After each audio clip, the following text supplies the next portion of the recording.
Bayangin kamu nonton sebuah film dan setiap adegan, setiap objek, bahkan setiap warna yang muncul di layar, semuanya punya makna. Gak ada yang kebetulan, gak ada yang sia-sia. Itulah Parasite. And the Oscar goes to Parasite. Parasite. Bong Joon-ho. Bong Joon-ho. Film karya sutradara Korea Selatan Bong Joon-ho yang rilis tahun 2019 ini bukan sekedar film biasa. Parasite berhasil memenangkan Best Picture di Oscar 2020, sebuah pencapaian yang belum pernah dilakukan film berbahasa non-Inggris sebelumnya. Secara singkat, film ini tentang warga Kitaek yang hidup miskin di semi-basement, lalu perlahan menyusup masuk ke kehidupan keluarga kaya Park, mulai dari guru private, supir, sampai pembantu. Tapi situasinya semakin gelap, semakin kompleks, dan berujung pada sesuatu yang tidak akan kamu duga. Nah, hari ini kita nggak cuma ngomong ceritanya saja, kita akan bedah Parasite lewat kacamata seorang tokoh bernama Paul Hacker. Paul Hacker adalah profesor estetika produk dari Delft University of Technology, Belanda. Dia meneliti bagaimana manusia merasakan keindahan, bukan cuma di produk desain saja, tapi juga di karya seni dan visual secara luas. Salah satu prinsip yang dia rumuskan adalah maximum effect for minimum means, dampak maksimal dengan cara yang seminimal mungkin. Intinya, suatu karya bisa dikatakan berhasil jika ia efisien dan efektif. Dan Parasite adalah salah satu contoh paling sempurna dari prinsip ini.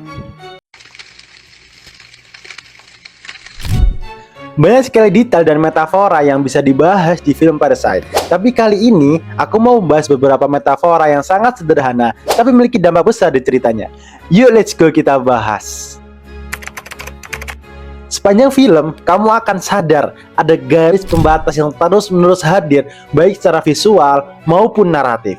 Di sini terjadi kombinasi maut antara sinematografer Hong Kyung-pyo dan production designer Lee Ha-jun untuk menciptakan ruang hierarki kasta yang jelas tanpa perlu elemen yang ramai.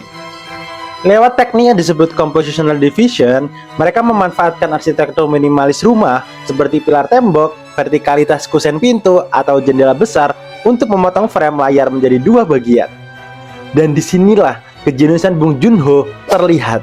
Ia tidak menambahkan efek atau editing yang muluk-muluk. Cukup dengan garis. Ya, garis. Sudah cukup untuk menunjukkan jurang pemisah kelas sosial mereka.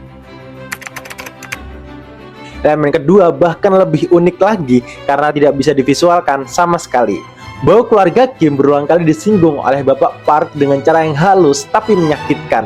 Bau yang tidak bisa dihilangkan meskipun mereka sudah berusaha berpura-pura menjadi bagian dari dunia yang berbeda. Bau itu adalah simbol identitas kelas yang tidak bisa disembunyikan. Sekeras apapun seseorang berusaha naik kelas, ada sesuatu yang tetap tertinggal, dan orang-orang yang di atas akan selalu menciumnya. Dan di akhir film nanti, bau itulah yang akan memicu ledakan kekerasan paling dramatis dalam cerita Parasite. Di film ini, shot naik dan turun tangga bukan sekedar perpindahan tempat saja. Tangga adalah simbol mobilitas kelas sosial.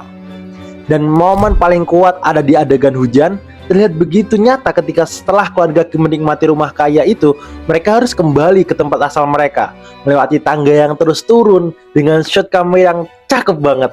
Dan ada satu detail lagi di kejadian itu, yakni bagi keluarga Kim, hujan adalah malapetaka yang menenggelamkan rumah dan harga diri mereka. Sementara besok paginya, bagi keluarga Park, hujan itu adalah anugerah yang membersihkan polusi udara untuk pesta mereka. Lalu apa pelajaran mahalnya untuk kita sebagai mahasiswa DKV?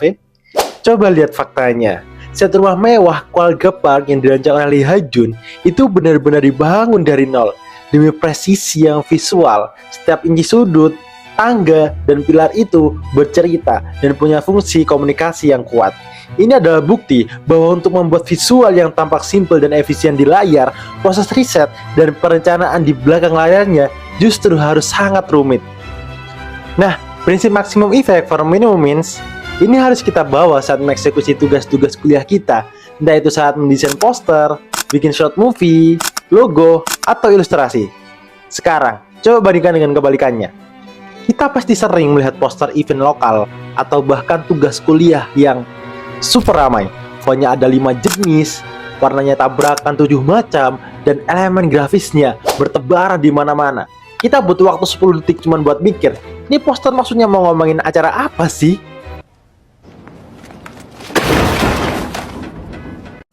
Karya yang ramai seperti itu justru gagal total karena sarana yang digunakan secara maksimal, tapi dampak komunikasinya malah minimal. Audiens keburu pusing sebelum menangkap pesannya. Bong Joon-ho tidak perlu menambahkan CGI atau particle effect yang megah, cukup dengan elemen-elemen yang sederhana, dan dari situ lahirlah film yang mengguncang dunia. Paul Hacker menyebutnya maximum effect for minimum means, dan Parasite adalah contoh paling sempurna dari prinsip itu, baik dalam narasinya, metaforanya, maupun desain visualnya. Kalau kamu suka video ini, tinggalkan komentar. Menurut kamu, elemen mana dari Parasite yang paling efisien dan efektif? Sampai ketemu di video berikutnya.